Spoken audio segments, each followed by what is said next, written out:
Friday, kaya it's Munggo Day. Gaya ng taste in fashion na ipinamalas ng isang bata from Calasiao, Pangasinan.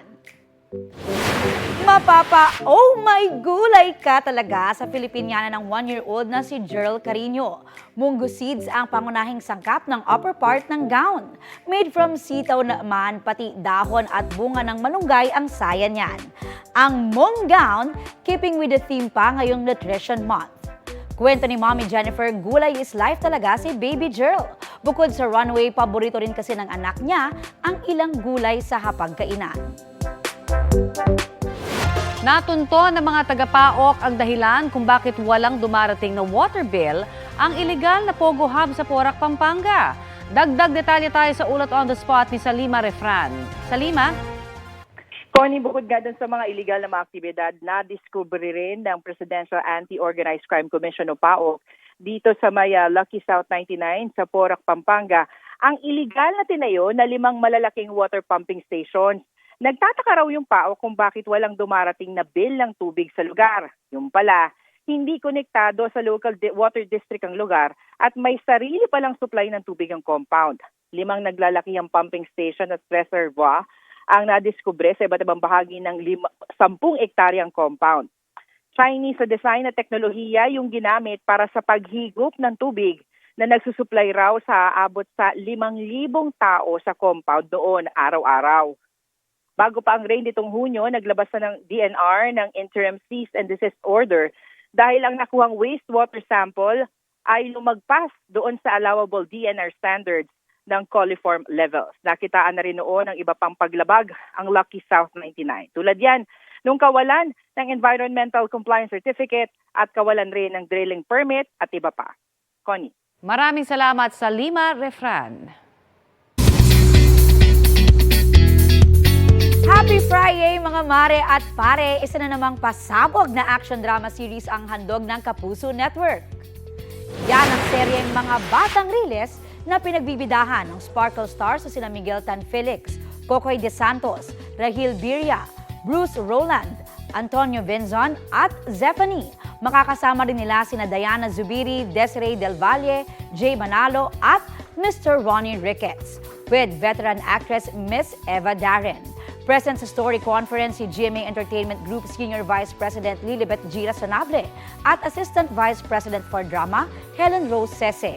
Chika ng cast, happy and very excited sila na makatrabaho ang isa't isa sa one-of-a-kind project. Honestly, sobrang na-excite po ako. Na-excite akong gawin tong project na to. Makakaasa po kayo ng 101% na pagdating sa trabaho. Congratulations first of all, and thank you to everyone for accepting the project. Thank you of course to our very talented creative team na alam naman natin bibigyan kayo ng napakagandang storya na aabangan gabi-gabi. Sige ka! Sige! Wala akong pakialam! Hindi ka naniniwala sa akin? I'll show you! I'm doing this! Tatalon ako! Isasama kita! Sige na!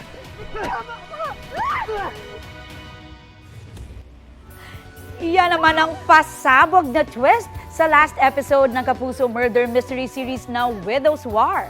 Ang sariling asawa pala ni Paco na si Sam, played by Bea Alonzo, ang aksidenteng nakatulak sa bangin sa karakter ni Rafael Rosel. Sa latest poll ng GMA Drama, 11.3% lang ng netizens ang nagsabing si Sam ang killer. May witness pala sa tragic night. Walang iba kundi si Basil na ginagampanan ni Benjamin Alves. May video evidence pa siya na itatago raw sa isang kondisyon. Patayin ni Sam ang ex-best friend niyang si George na karakter ni Carla Abellana. Don't miss ang mga umiinit na eksena sa Widow's War, 8:50 p.m. sa GMA Prime. Bukas na ang D-Day ng most anticipated event of the year sa entertainment industry, ang GMA Gala 2024. Asahan na raw ang show-stopping looks na ihahatid ng mga attendees na rarampa sa red carpet. Kabilang sa maghahatid ng top-tier performances sina Alden Richards, Julian San Jose, Raver Cruz, Miguel Tan Felix, Rochelle Pangilinan at marami pang iba. Mga mare, kaninong OOTD pa andarang pinaka-inaabangan nyo? Siyempre, hindi papahuli ang mga mare nyo dyan. Mapapanood ang official live stream ng GMA Gala 2024 sa official social media accounts ng GMA Network at Sparkle GMA Artist Center.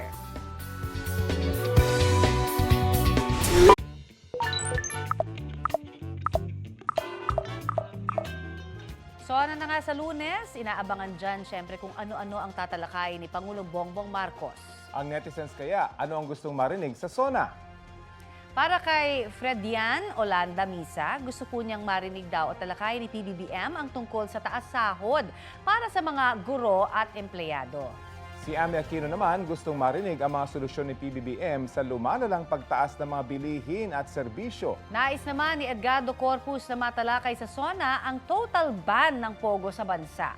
Mga kapuso, makisali po sa aming online talakayan sa iba't ibang issue. Kung may nais din kayong maibalita sa inyong lugar, mag-PM na sa Facebook page ng Balitang Halik.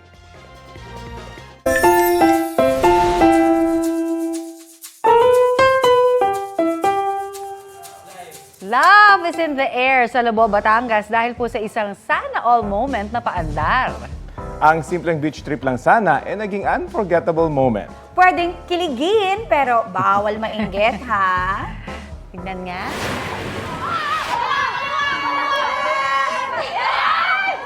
Konting pihit sa kanan, kaliwa, taas at baba. Si Maureen Junesio para sa kanyang future. Oh, ang prize kasi sa Pukpuk Palayok, journey pala to forever. Bullseye! Ala Cupido ng masapul kasi ang palayok, nakaluhod at ready to propose na ang boyfriend niyang si Kel Peregrina. Oo nga. Worth it ang effort dahil it's a yes ang sagot ni Maureen. Viral ang video with 5.5 million views. Trending! Kapuso, para sa mga maiinit na balita, mag-subscribe sa GMA Integrated News sa YouTube. Sa mga kapuso naman abroad, subaybayan nyo kami sa GMA Pinoy TV at sa www.gmanews.tv.